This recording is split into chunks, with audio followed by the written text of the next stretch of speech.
Hello everyone, good day. Ngayon ay tuturo ko sa inyo kung paano gumamit ng math module dito sa Python. Una ay ano nga muna ba ang math module at para saan ito? Math module. The Python math module is a built-in library that provides access to a wide range of mathematical functions and constants. It is especially useful for performing calculations involving floating point numbers, trigonometry, logarithms, and more. So ngayon na alam niyo na kung para saan ang math module ay hayaan niyong ituro ko sa inyo kung paano ito gamitin. Ang una ay import natin yung math. Import math. Tapos ay yan yung ituro ko sa inyo kung ano yung mga basic math functions ng math module. Basic math functions. Una ay ang square root, kung paano kumuha, print. Halimbawa ay kukunin natin ang square root ng 16. Square root of 16. Then gusto natin math dot square root. Nalagay niya yan. Tapos tignan natin kung magra-run siya. Run natin. Ayun, lumabas. Square root ng 16 ay 4. Sunod naman natin ay ang power. Print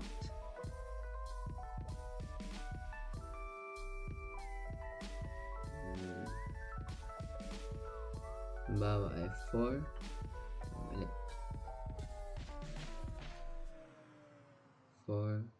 to the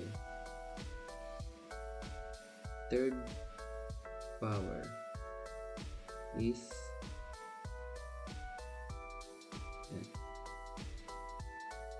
math dot pow tapos 4 dash 3. Ba't 3 to? Yan natin itong third power. Yan. Okay, run natin. Yan, lumabas. 4 to the third power is 64. Halimbawa naman ay sa pag-round up. Okay, print round up of halimbawa ay 4.2. Yan. Math dot seal. Seal is for ceiling kasi taas nga. And mamaya naman sa pag-round down, ang gagamitin natin ay floor. Okay. So pag nilagay natin 4.2, dapat ang lalabas diyan ay 5 kasi round up. Okay, run natin. So ayun, lumabas. Round up of 4.2 is 5. Ito siya. And next is yung round down naman. Print round round down of let's say 4.8. and math dot floor. Ito yung sinasabi ko sa inyo kanina. Yung ceiling is seal, which is round up, and round down is math floor kasi yung floor ay nasa baba. Tapos lagay natin yung 4.8. Yan. Lagyan lang lagi natin ng parenthesis. Lagi nyo siyang i-close para mag-run siya. Okay, run natin. So, ayun, lumabas. Round down of 4.8 is 4. Yan yung mga basic math functions ng math module. Paano nga ba kunin ang value ng pi dito sa math module? Lagyan lang natin print. Lagyan natin value ng pi. Yan.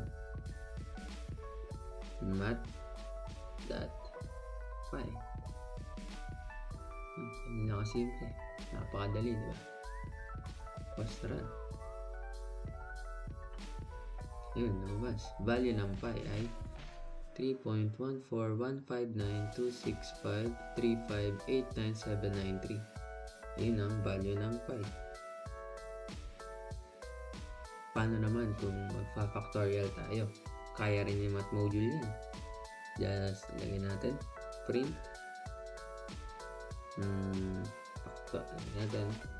factorial of lagyan natin ay 5.